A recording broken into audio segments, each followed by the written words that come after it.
Right team, now today we are going to try and go through the overhead squat, the positions, what you should be doing, what you shouldn't be doing, and try and give you the most quick fire tips, 5 little things that you can probably change to try and help your overhead squat position. Okay, it is coming up in some of the scope programs. Some people are wanting to do snatches and stuff like that, but I do actually believe that you should make sure that you can nail the overhead squat position before you start snatching. So let's get to it. Right, so one of the first problems I see with the overhead squat, it comes from the top, okay? It's not even when the squat starts. It's all about your position, your elbow, your hand position, okay? So what I want to talk about first is this hand position, okay?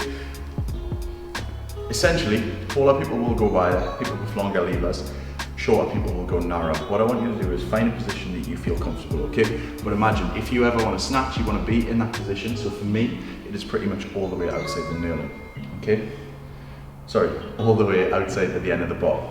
Now, once we get this bar, and we'll pop it up top, we're in this position here, okay, this overhead position. Now, if you look at this position here, I'm flimsy, okay?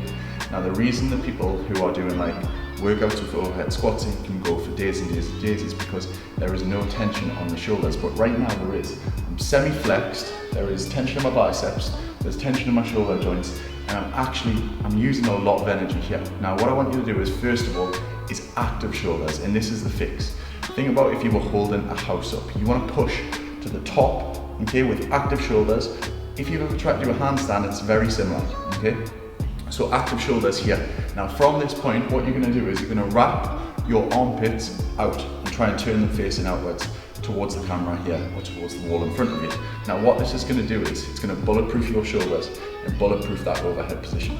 So now I'm locked out, I'm using a little bit of sort of joints, I'm stacking my joints, okay? So all that means is in line with my hand, it's my elbow joint and my shoulder joint. So what that allows me to do is not have to use all my energy in my shoulders by having this semi-flex position, okay? Essentially, if you are in that position and you're not locked out, okay, you're basically doing a shoulder press all the way through the movement as well.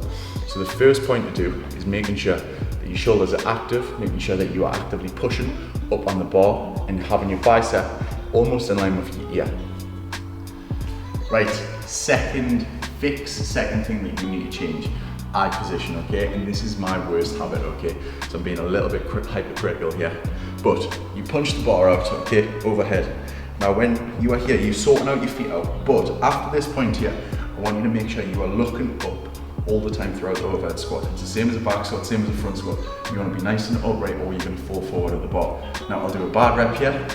Looking down, looking down, looking down. Oh, it makes the bar want to come down, okay? As soon as you start doing that, you've got more chance of moving the barbell more onto your toes and you are essentially going to fall forward, okay?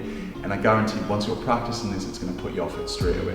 So, once you punch the bar high, active shoulders, armpits turned out, nice stacked joints, foot position, quick check, looking forward, all the way through, nice and controlled, dropping. And what this is making me do is stay in a perfect upright position for the overhead squat. Right, the next point that I want to talk about is your bar position on the descent, okay? So we've got the bar overhead. Now, I'm going to show you a bar rep here, okay? This position here, when you are nice and upright, okay? If you let the bar go too far back, which people often do, try and compensate for their overhead squat to try and get used to it. You want to get the bar overhead, what you think you should do is, you should use your sort of tendons essentially to get this bar back to allow you to overhead squat.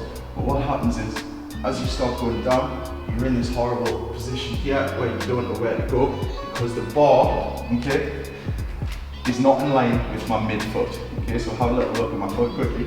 Right in the middle here, you want the bar path to be in line with that midfoot there.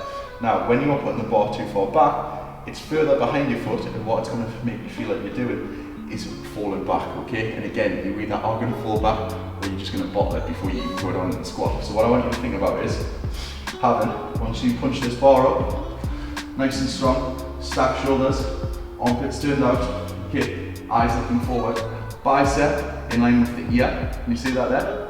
And not going all the way back here, having the bar in line with your head, in line with the midfoot, and you will get a little bit of movement, but it's going to be very little in comparison to before when you had that horrible position behind you, okay?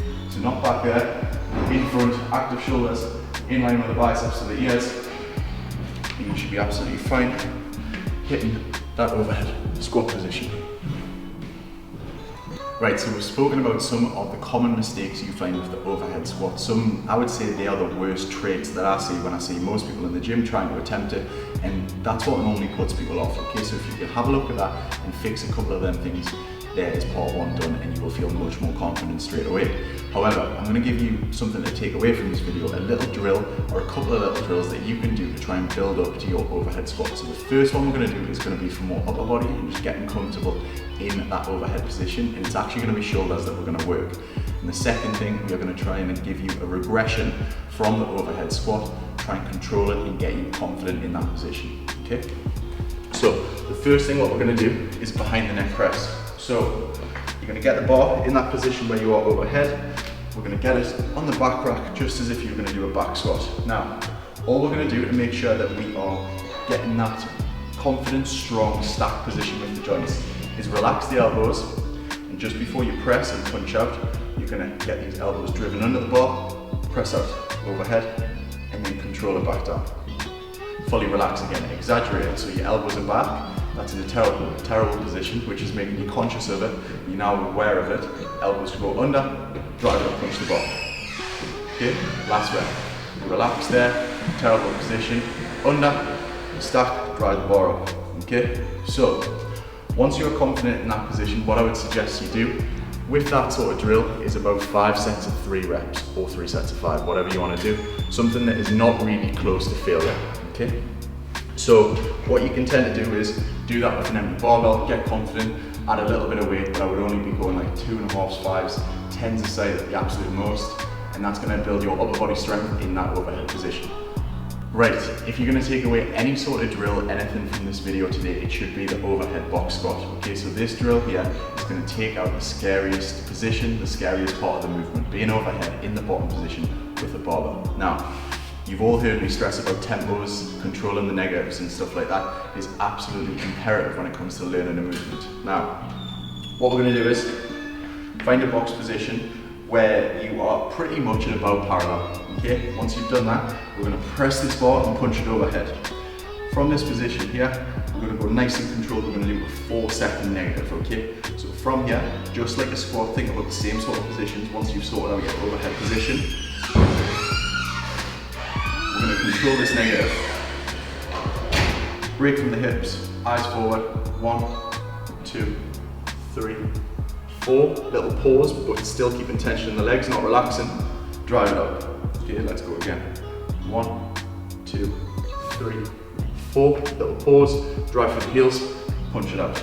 Okay. 1, 2, 3, 4.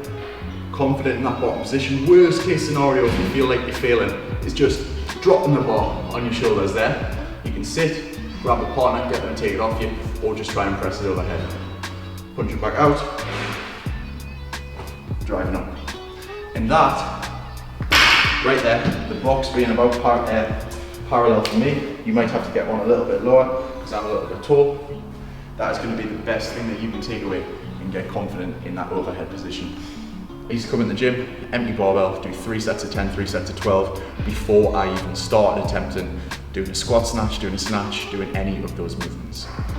Right, so I could go on about this all day, but this is the basics of the overhead squat, okay? Giving you some common mistakes, giving you some positions that you probably need to fix. I would say that most people struggle with one of the 3 at the start, and giving you 2 drills to take away. Try at home, try in the gym at your own pace, okay? And try and get confident in that bottom position, okay? Tag me if you do any of the movements. Tell us if you've been struggling, comment below, and I will try and get back to you, maybe do another video on a different sort of movement that you might be struggling with. And apart from that, give the video a like, give it a thumbs up, share, subscribe, all of that good stuff, and I'll see you in the next video.